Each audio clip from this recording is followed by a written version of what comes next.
And it's always on my mind.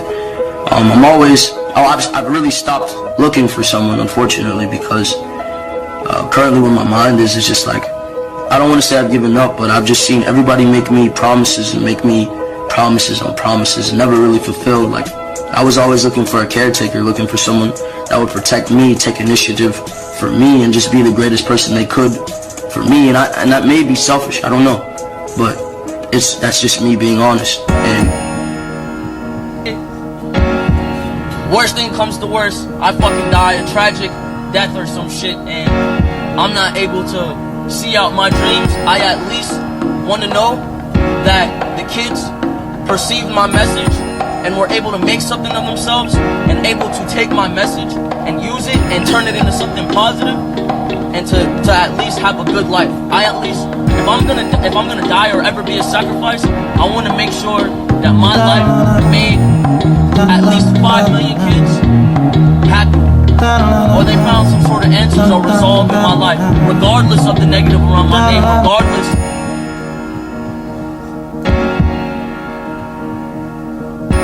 Hell is just a government creation, and all the information they solicit isn't nearly close to truth. It was clearly alteration.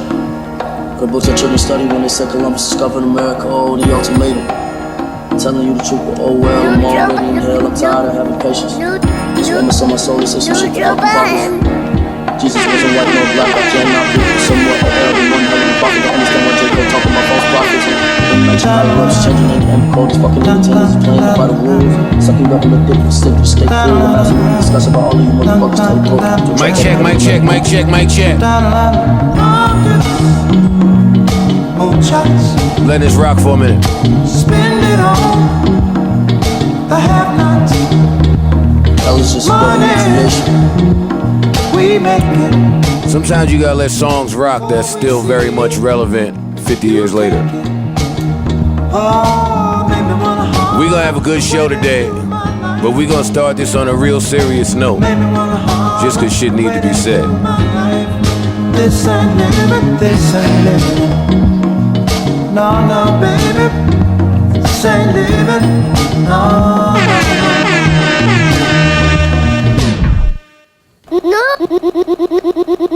No worry, Ma. No Joe Budden. Microphone check 1 2 1 2. We are back, the Joe Budden Podcast, episode 167, if I'm correct. Gentlemen, yes? Yes. I'm your host, Joe Budden, alongside Rory Mall Parks. Erickson is here, Savon is here, and Ice is here.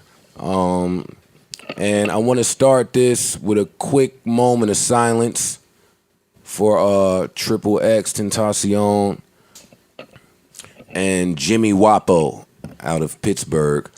I want to say rest in peace to them both, and I would like to send love, prayers, and condolences to their fans, family, and loved ones. So we'll start with some silence for a quick second.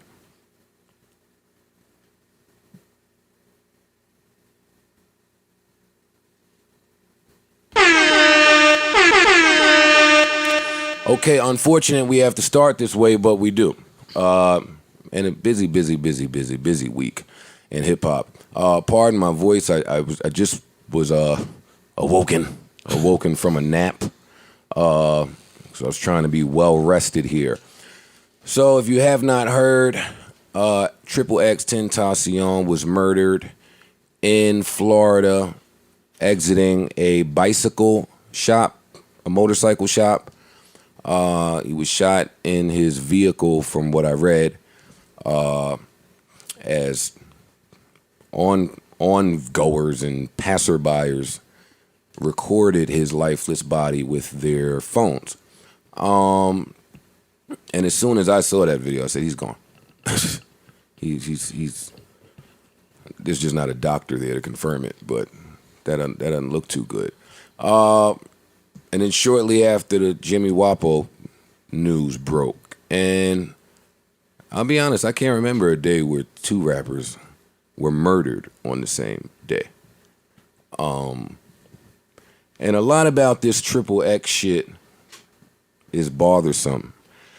So let me just talk about me real quick. This kid, I wasn't I wasn't into his music very early on.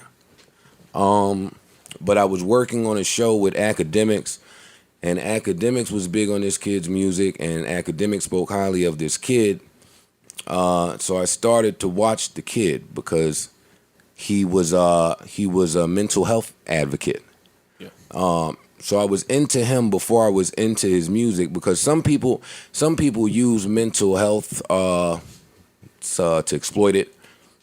Some people, you can just tell the difference when some people are really going through some shit and just faking the funk. Not too long ago, Bow Wow reached out to me to do an interview here. This is a few months ago. This is before his Breakfast Club interview. This was when he was running around with the album title Suicide. But I turned that shit down ASAP, didn't answer that call. Not because I don't fuck with Bow Wow. I don't play with people exploiting mental health.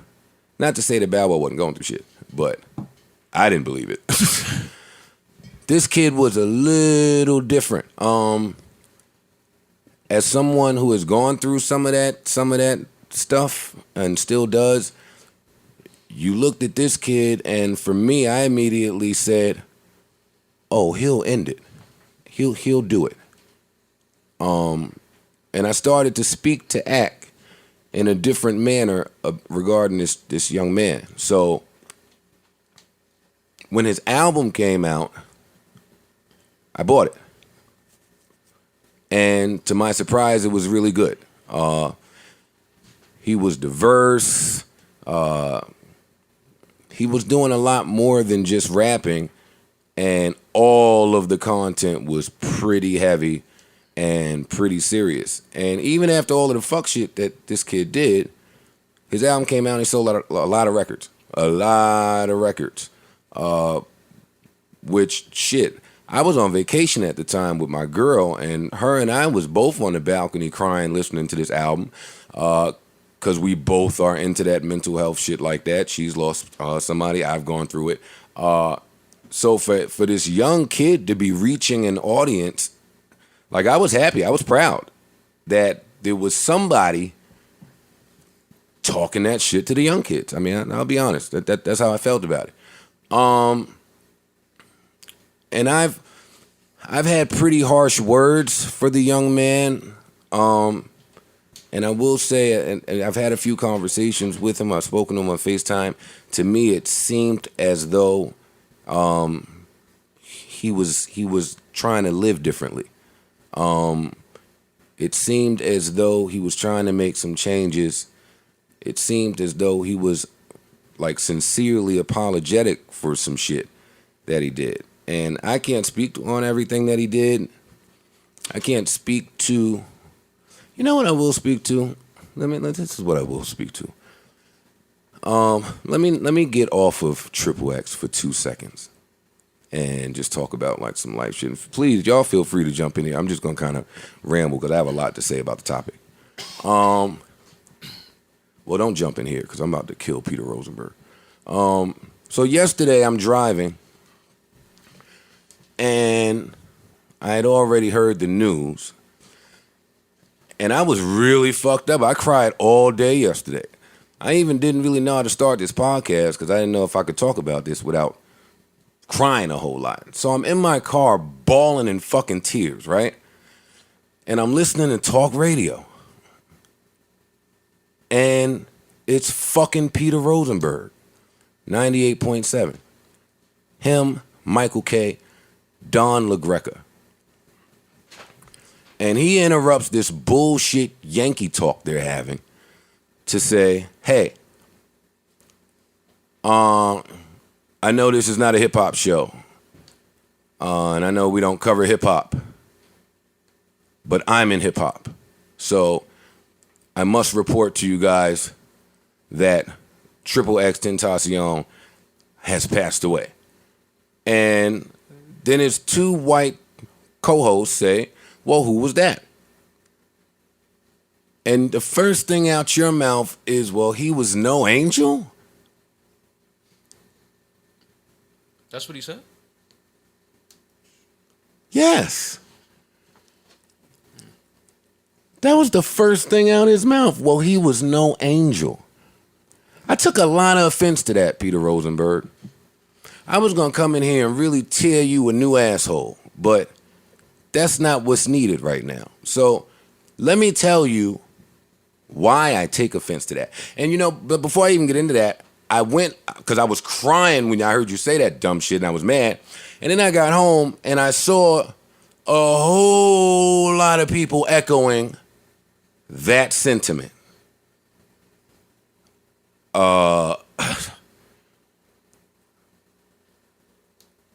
This is what I thought.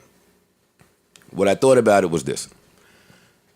Oh man, hip hop. Let me talk about the hip hop I know anyway. Hip hop has always been welcoming of all, which is why it's kind of beautiful that way. Like, Yeah. we accept the killers, we accept the drug dealers, we accept the rapists, we accept all. Am I off here? That's what hip hop was founded on. Don't misconstrue what I'm saying, because all is not okay. Right. All is not okay, but you'd be a fool to not think that hip hop does welcome all, right? So cool. Then you take this young man who did all of this fuck shit, but is trying to get it together and turn it around a little bit. I take offense to Peter Rosenberg. Let me tell you why I take offense to Peter Rosenberg. Because if you are in this culture and of the ilk of this culture, then to me, I'm only saying my opinion, then that's to be represented wherever you are. Like, you can't take hip hop out of me. It don't matter what room I'm in, who I am face to face with. I'm hip hop. So for Peter Rosenberg to sit in this room of fucking conservative ass Michael K. and Don LaGreca, who have no idea who this kid is, and the first thing you say is, well, he was no angel. Peter Rosenberg, this ain't, are you in this culture or are you a guest? Because when you explaining some shit from the culture, I would think that it would be explained with some type of identification. Because newsflash, Peter Rosenberg, this culture was founded upon niggas identifying with niggas understanding each other. So, are you of the culture or are you a guest, Peter Rosenberg? And what I mean by that is, if you are of the culture, then nigga, I expect you to fucking act like you from the culture no matter where you at. I don't give a fuck if you on ESPN, Disney Airwaves, nigga. Don't interrupt the fucking broadcast. We here to hear sports. I'm in my car bawling in tears, and I gotta hear a nigga that call himself culture say, oh, he's no angel. I know that scary place we're living in when people just are without compassion. I've been asking people on the timeline. I'm seeing niggas. I've never seen this type of, oh, good. Right. Oh, he should be dead. Yes, kill him. Rapist, murder. I'm asking people, hey, do you think all felons should die? Right. I mean, it's a question I want to know from niggas now. It's scary. The thing about that is, I was saying that too, and I think people lost sight of the fact of how young. A nigga's a child. Right. He's a child. And if you look at some of the great leaders that have gone on to, lead this country and lead organizations, I mean, when they were 18, 19, 20 years old, they were selling drugs, they were pimping women, they had felonies, but I mean, as you become a man, you look back on your life and you realize that you made some mistakes and you grow and you learn from that. I just didn't understand how everybody was, saying, oh, he whatever he did with it, the situation with his ex-girlfriend, y'all wasn't praying for her, and y'all wasn't, and it's like, yo, these are kids, 17, 18, 19, 20 years old. Like, if we were all held accountable for things we did when we were 18 or 19. Even his victim, his ex-girlfriend or whatever, came out and said that she was not happy about, obviously, him passing, but people being happy that he passed. Right. I mean, which is awful, but and again, I'm not one of those people that's happy that this gentleman has passed away. I think it's horrible. I think it's what he's been accused of is where people are coming from. I don't think it's just a simple mistake of something. I'm just saying what I think these people are looking at. They've read the articles, whether they be true or not, I'm not sure. But it was those specific heinous crimes that he's accused of is what had people saying those outlandish things. My problem isn't people having an opinion. Mhm. I'm not mad at Peter Rosenberg and his opinion. My problem is the timing. Yep. Yeah. When someone passes, I'm not sure if people's parents taught them this or not. I'm not sure who raised some of you niggas out there. But when someone passes, that's not the time to pull up their that's not the time to go through all the things that you hate about them. Right. I also have a problem with the hypocrisy because people, screaming for justice and all that stuff, and then the kid gets killed, and they're like, oh, good. But, wouldn't you rather see justice be served in a proper court of law, etc., than vigilante justice? If that's what this was, we don't even know. And we're going to talk about the Hov and B album in a little bit. But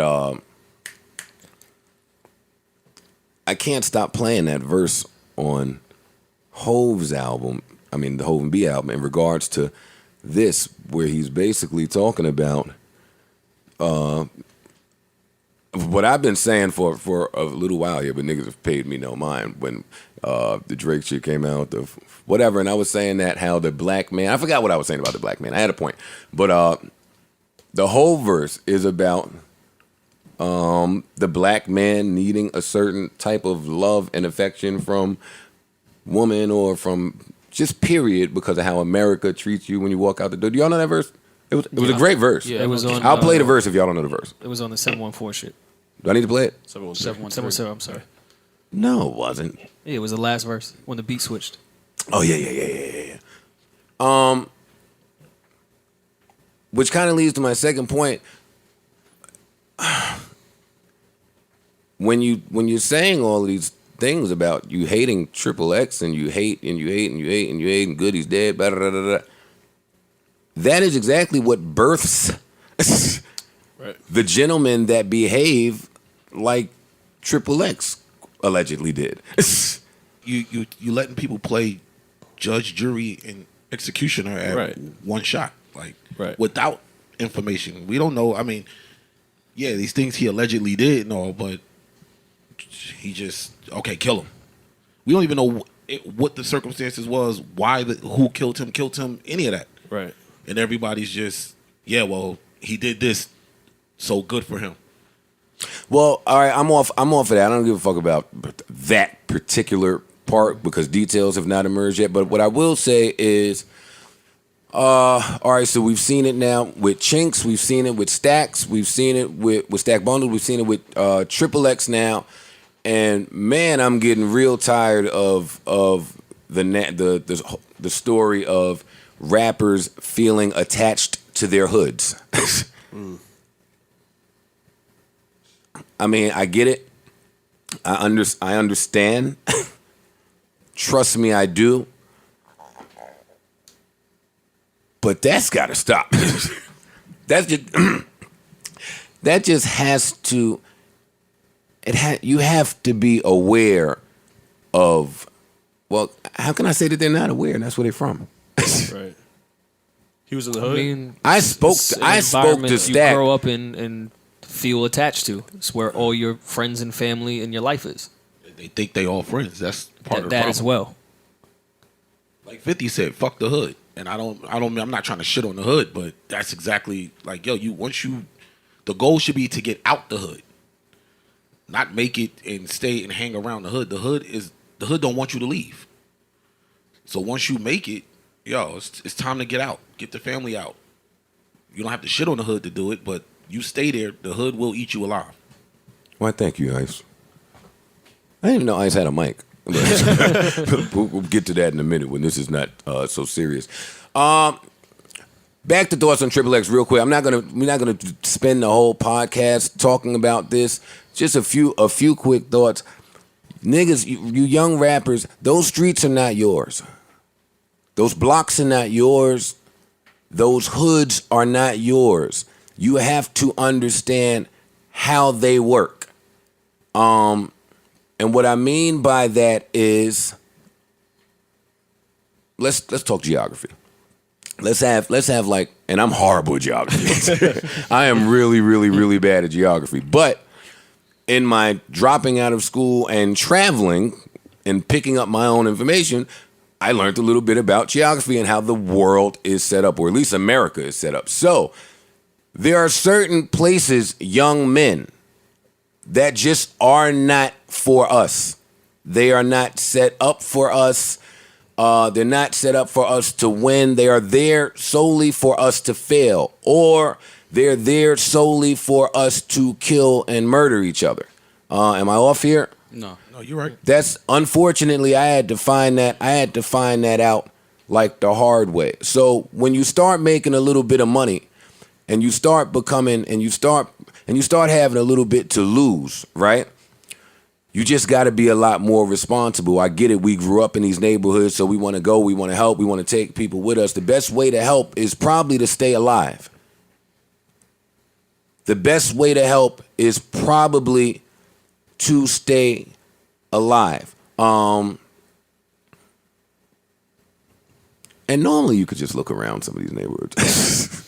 Like, what was that? I don't know where they were, but they say that because the internet, they always find out who did what. So now they're saying they found the people that did this.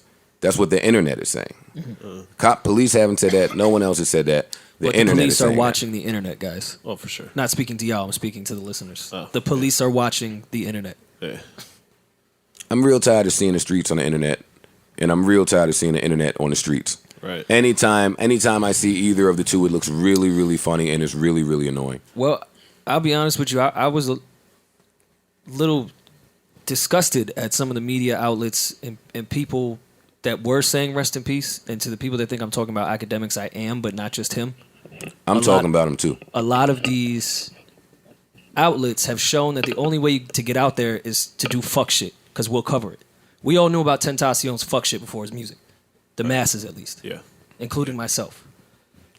Act got the nerve to be exploiting the nigga even in death. He's not the only one. Don't do your coverage to instigate the fuck shit and then say rest in peace when it finishes. It's offensive. Yeah. It's gross. Y'all are exploiting this nigga, this young man, even in death. It is sickening. It's sickening. I watch Everyday Struggle for all the 3 minutes I could stomach it this morning or yesterday morning just to hear Ack. Because I remember him telling me verbatim out his mouth, if something happens to that young man, that's totally on him. And I was surprised that he said that, because behind the scenes, I know how much they talk and how much they kick it. Mm-hmm. He didn't look like that was just on him. He looked a little shaken up. It's that whole internet culture of these kids that have nothing. They're desperate. The only way I could get on, 6ix9ine, for example, has nothing. Only way he'd get on is do that. I'm going to go do that because this is what's been set up by the gatekeepers, if you will, of Instagram. That's the only way. It's an awful process. People die over it because of people in their basements setting a standard for popularity. Right. Yeah, I'm glad I don't let none of you niggas set any standards for me. Yeah, Ant got the nerve to be on the fucking show talking about, yeah, and it's really bothersome because him and we had a bit of a falling out recently. I'm like, but this is the problem I what? have. But then see, when I say shit, people, I'm hating and I'm all of this, but it's because if this is hating, call me a hater. These certain dudes that they are giving these platforms to, it's like they're bozos. Like Akademiks is a bozo. He should not have a platform like he has, because when real life shit happens, he shows just how much of a fucking bozo he is. I think he should have a platform. I don't think he should. I think that he should use his platform to talk about things that he is into, and that ain't the streets. Mm. He's not into the streets. That's why I wanted to watch the show. He looked shaken up. Right. He looked like, wow, man. Like all that shit he was like, wow, man, just life is short. You just never know when some things like this happen. Every day you perpetuate this shit. Mm.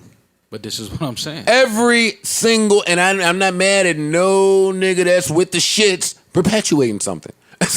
Well, you could tell. Look, like they're not with the shits when shit gets real. Look at 6ix9ine. Once this happened, he puts out, "Yo, life is short. Yo, maybe I be trolling too much. I need to chill out." Like shit can happen from your trolling. I don't really know how to take anything that 6ix9ine says. So I don't look at anything that 6ix9ine says. Yeah, I feel you. I saw what he said. So was he trolling about trolling? Yeah, We don't know. It could be a troll. Yeah. Well, there was a report that went out saying that TMZ put out a report saying, and TMZ, y'all niggas should stop reporting street shit too. Y'all are just smart enough to hide behind the storefront of TMZ. Yeah, again, I was talking about Ak, but I'm not just talking about him. There's a lot of people that do this. If Ak had a storefront, then it would be a little different. It's him. TMZ, y'all do the same shit. Damn, I was going somewhere before we was talking about the TMZ shit. 6ix9ine. TMZ reported that 6ix9ine might be under investigation in some shootout shit. So they reported that. I don't know if that's why he's on this peace treaty shit. Now I realize, life is like I don't know what you kids are doing. I don't know what you kids are doing out there. I generally hope it's not a troll. I hope this was. Listen, if this has to happen, let's not let it happen in vain. I'm cool with 6ix9ine doing it. He makes great music. That kid's a star. He doesn't need to beef with Chief Keef. Right. Both those kids are talented and did this to get away from that. Right. But here's my thing. Because I was thinking about this all yesterday too. Something is missing, and I feel like there's something that we need to be doing. Because I feel like we're not doing enough. We're reaching back and really like sitting these young cats down and explaining to them how serious this shit is. Like, because I hate to say it, but we are kind of like desensitized now where shit like this is like another one. It's another kid. It's another dude lost. Another artist killed. Like, we should not be desensitized to that. Like, we need to reach out. Like, I don't know what it is we can do, but there's something that I feel like we need to do something to where we're helping these young dudes, like, understand, like, fam, this is life. This is real life. This is not a joke. I think y'all sit on the internet trying to go viral all day, but y'all don't realize there are real consequences to these actions. So it's something that we need to do. I don't know what, but we do need to do something with our platform to help these young dudes out. That's what I was trying to say. I think this could actually be that eye opener to just get that conversation started. Like, this is one of them that is happening to. You know what I mean? And homie wasn't for it to happen to him like that, it was kind of, it was shocking to me only because I was kind of following him as of late and seeing changes that he was trying to make. And just like his things he was saying, you know what I mean, things he was doing. And it was like, for that to happen now was like, damn, like here was a kid who looked like he was just getting ready to figure it out. Like, okay, cool, I'm out here. I had it totally wrong. So it's like, that's why it's such a tragedy to me, because when you see somebody making that change, trying to turn that corner in their life, and they're taken away like that, that's when it's tragic. Like, damn, like this looked like a kid that was getting ready to figure it out. And he could have been the one, we don't know, to spark his generation and say, yo, dog, listen, like, we doing this wrong. You know, you say that more, and I agree with you. I do think that more of the elder statesmen could.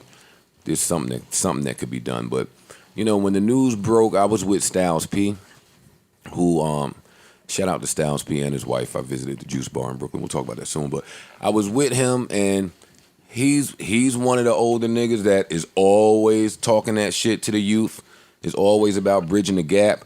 Royce, for a few years now, has been on that.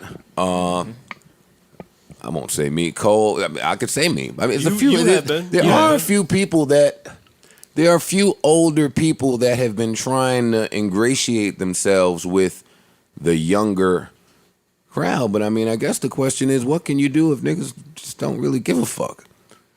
I was fucked up yesterday because I felt like I connected with that kid. Right.